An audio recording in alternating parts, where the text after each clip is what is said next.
Hello student, today I am going to explain you the remaining portion of neural control and coordination. Structure of brain. तो brain के तीन part होते हैं, fore brain या प्रोजेंसेफेलॉन।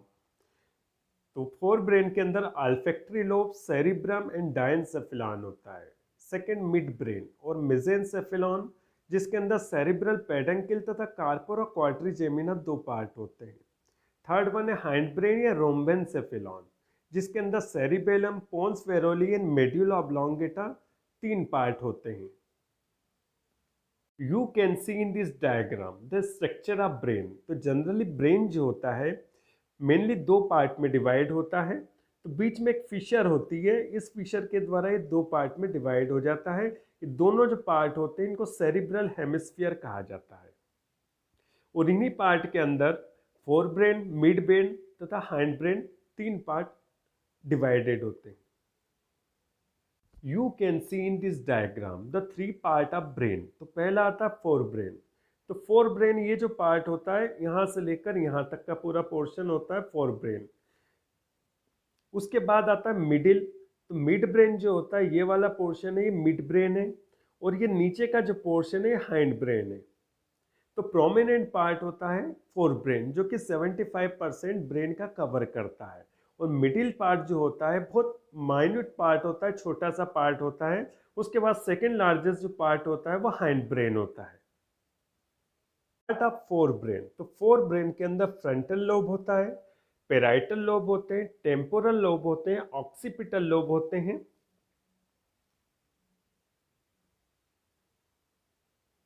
तो ये सभी जो लोब होते हैं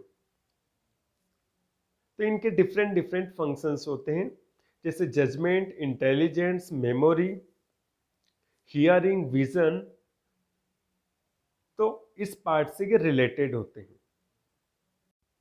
some diseases of central nervous system. तो पहला आती है coma. It is the state of unconsciousness during the which person can not respond to the stimuli. जब किसी पर्सन का नर्वस सिस्टम एक्सटर्नल स्टिमुलाई के लिए कोई रिस्पॉन्स नहीं देता है तो उस कंडीशन को कोमा कहते हैं। सेकेंड है encephalitis. It is cause due to the infection of virus. ये वायरस के इन्फेक्शन के कारण होती है, जिसके कारण ब्रेन में इन्फ्लेमेशन आ जाती है। Third one meningitis. जो मेनिंजेस होती है उनमें इन्फ्लेमेशन हो जाता है, इन्फेक्शन हो जाता है, तो उसको मेनिंजाइटिस कहा जाता है। जिसके कारण क्या होता है कि जो गर्डल्स होती है उस जोन में पेन होता है, फीवर होता है और पैरालिसिस हो जाता है। Next one epilepsy, a condition of unconsciousness take place due to the repeated contraction of muscles. तो मसल्स के कंटिन्यूसली कॉन्ट्रेक्शन के कारण जो कंडीशन प्रोड्यूस होती है उसको एपिलेप्सी कहा जाता है। फोर ब्रेन और प्रोजेंसेफेलॉन। तो इसका पहला पार्ट है ऑल्फैक्टरी लोब्स। जो ऑल्फैक्टरी लोब होते हैं वन पेयर में होते हैं, शॉर्ट स्ट्रक्चर है और कप लाइक होते हैं, जिसके अंदर एंटीरियर तथा पोस्टीरियर दो पार्ट होते हैं।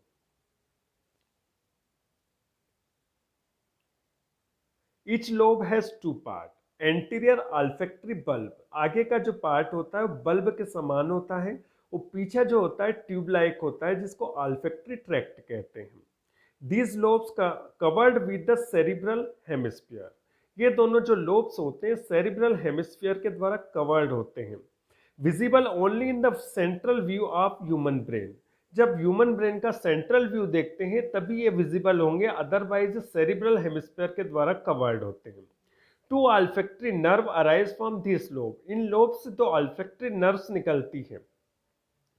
और ऑल्फैक्टरी लोब्स जो होते हैं सेंस ऑफ स्मेलिंग के लिए रिस्पॉन्सिबल होता है। You can see in this diagram the position of olfactory lobes.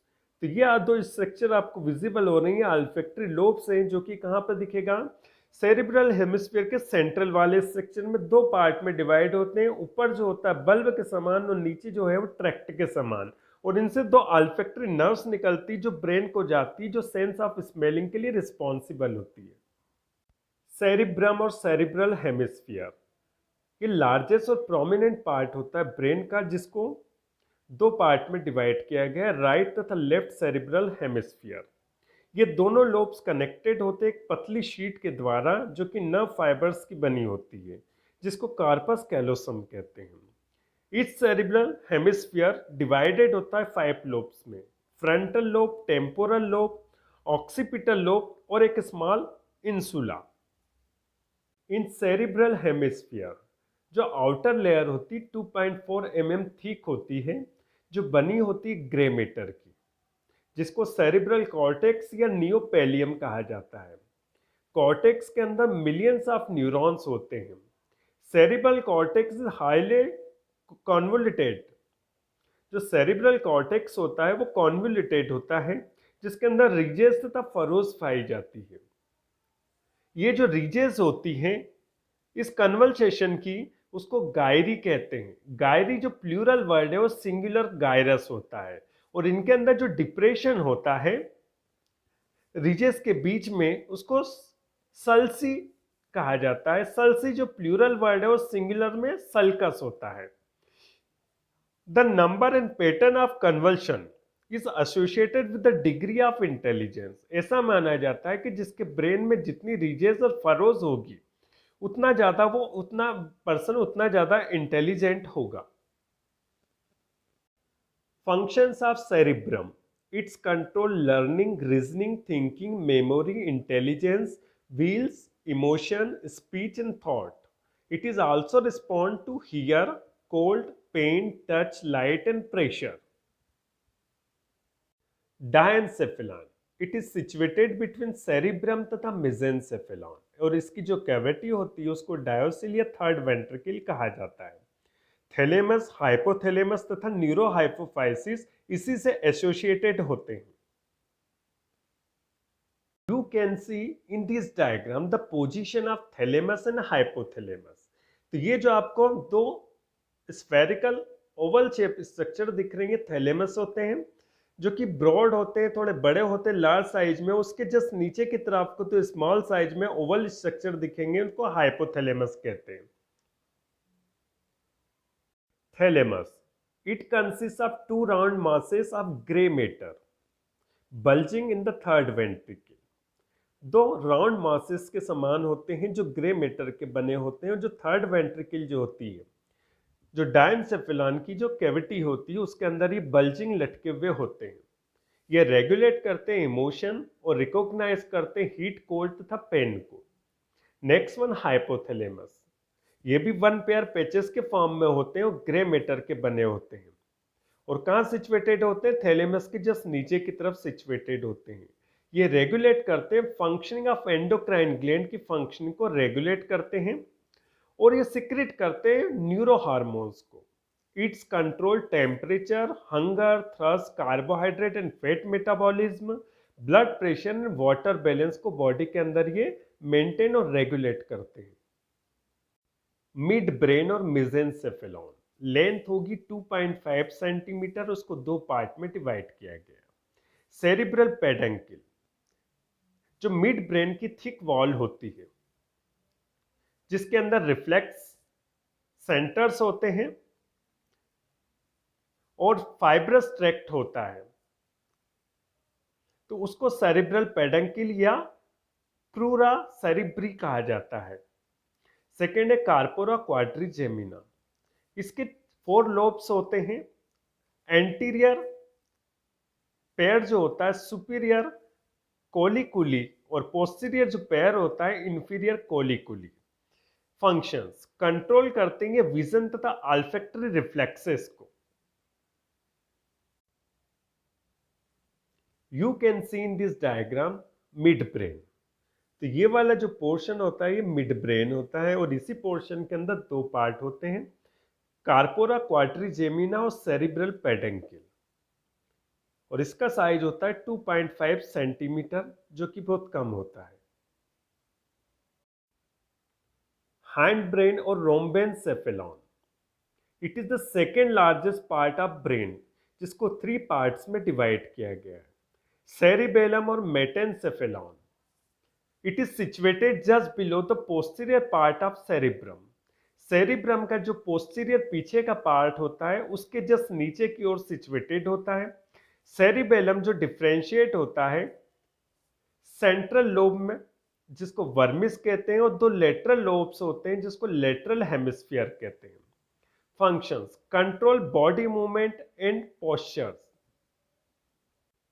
Second है pons varolii, situated just above medulla and in front of cerebellum. Medulla के ऊपर तथा सेरिबेलम के सामने की तरफ सिचुएटेड होता है। Functions: coordinate the muscles movement of the both sides of the body. Body के दोनों तरफ की जो मसल्स की मूवमेंट होती है उसको कोऑर्डिनेट करने में हेल्प करता है। लास्ट वन आता है मेड्यूला ऑब्लोंगेटा या माइलेनसेफेलॉन, सिचुएटेड होता है पोन्स एंड स्पाइनल कॉर्ड के बीच में, जिसको ब्रेन स्टेम भी कहा जाता है। इसकी लेंथ 3 सेंटीमीटर होती है और इसकी जो इनर कैविटी होती है इसको मेटासेल्स या फोर्थ वेंट्रिकल कहा जाता है। You can see in this diagram the parts of hind brain. तो हाइंड ब्रेन के 3 पार्ट्स होते हैं। ये जो स्ट्रक्चर है पोन्स वेरोली, इसके बाद वाला जो है मेडुला ऑब्लोंगेटा, और ये वाला जो है आपका सेरिबेलम।